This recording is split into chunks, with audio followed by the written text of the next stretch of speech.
Hi, I'm Chelsea. Normally you'll find me out here in my workshop working on a project, but today I'm going to take things outside to work on my fence area that I've been wanting to fix up for quite some time. And it's not a big problem, but every once in a while you got to work on a convenience project. I've noticed that when I'm mowing the grass that my fence gets kind of beat up with the lawnmower tire, and then there's still grass blades left behind that I have to come over and weed eat. So what I'm going to do is dig a trench and put some bricks under it for the lawnmower tire to ride over and not bang up the fence anymore. Again, it's not a big problem, but I think it'll look really cool and it's not that hard. So first we're going to start with the shovel. Then we'll also need some string, a level, stakes, a tape measure, a mallet, and some bricks. I'm also going to need a little bit of help, and perfect timing, here's my friend Shelby. So the first step is we're going to put a line out so that we can butt our bricks up against it and they'll all be straight and they won't be wonky when we're done. Okay, is that what this is for? Yes, so okay. We'll put the stakes in the ground, we'll wrap the string around, and the string will be our line. But before that, we need to determine the length of our bricks. 8 1/4. All right, Shelby, can you hook that on the post over there? Yeah. I want the bricks to set flush with the 4x4 post on the back side of the fence, so we're measuring 8 1/4 inches from the post and setting a stake. We'll do this on both ends of the fence.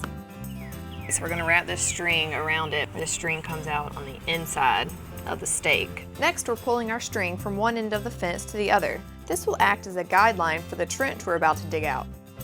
We're setting a string on both sides of the fence. Now we're ready to dig out the trench for our bricks to set in. All right, so you just want to take the edge of the shovel and just go down the line and break up the dirt, and we'll scoop it out to the depth of the bricks. You're probably wondering how I convinced Shelby to help dig up my yard on her day off. Well, me too, especially considering how little experience she has with yard work.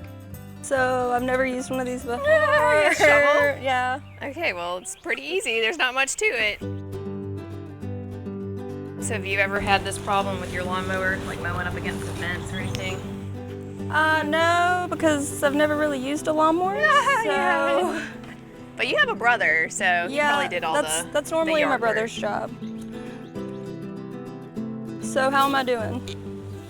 Well, it looks pretty good. Let's see. We don't want it to be too deep though, so we'll measure. We're gonna dig 2 3/4 inches down. Woo! So that the bricks will be 1/2 inch from below the fence. So what we'll do is we'll just take some dirt from my side and fill it in. Okay. So yeah, we're overworking. Oh, go us. Ha! I did get a lot that time. Yeah. Oops. Was it as big as mine? No. Gosh, Chelsea. Yeah. Oh, my bucket's full. I'm gonna need another bucket. I bet your students would love to be out here playing in the dirt. Oh, they would. Shelby's a kindergarten teacher, and while she may not have much experience with yard work, she has taught her class a little about planting. When we were learning about spring, we tried to grow some grass. In the classroom? Yeah, we did little cups, did clear cups, and then pictures of their faces so it looked like their hair. Yeah. That's cute. Yeah, they got a kick out of it.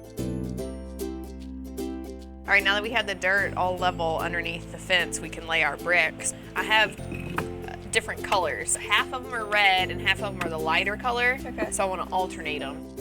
Bricks are a great way to add an old world charm to almost any project. I always prefer to use old salvage bricks over new ones. Not only are new bricks expensive, but in my opinion, they have much less character.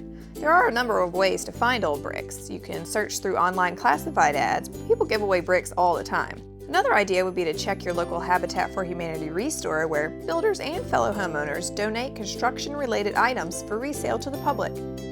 We lucked out and already had a few bricks that were cut in half, which fit perfectly against the post. But if we had to cut any bricks, we could use a hammer and cold chisel or a circular saw with the masonry blade. Now it's as simple as setting alternate colored bricks one after the other while placing them against our guideline.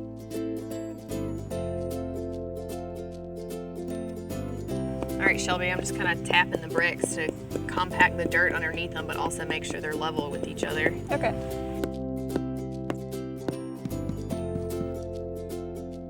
This is funny.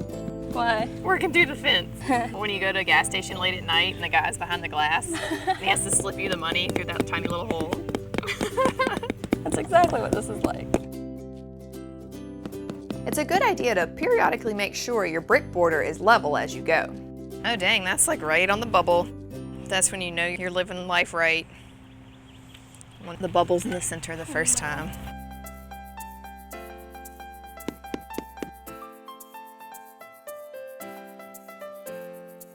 How's it looking over there? It's looking good. Yeah, it looks the same on my side. Yeah.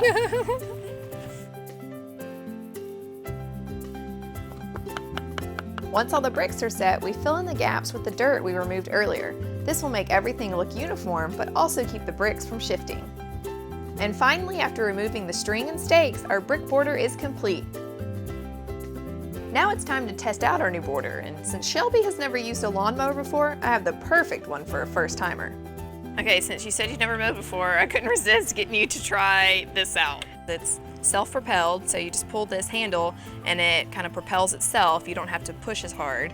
And then it also, instead of having to pull this cord to crank it, all you have to do is turn the key like a car and it starts.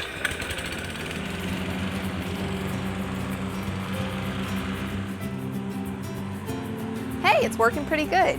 And even though she's not dressed for it, Shelby decided to take on the backyard. This works out great for me since it gives me time to add a waterproofer to the fence and bricks. This will provide them with a protective coat that discourages mildew growth and wear from the sun.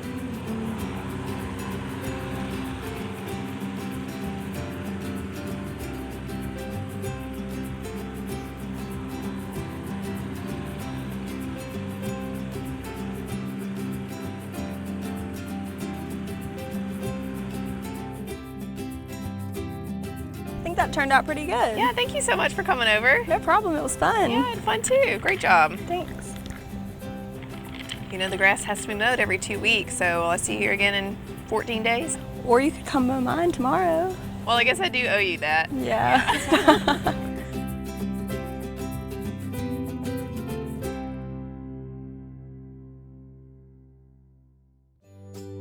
I have so many ideas for upcoming projects. Follow along on Facebook so you don't miss out.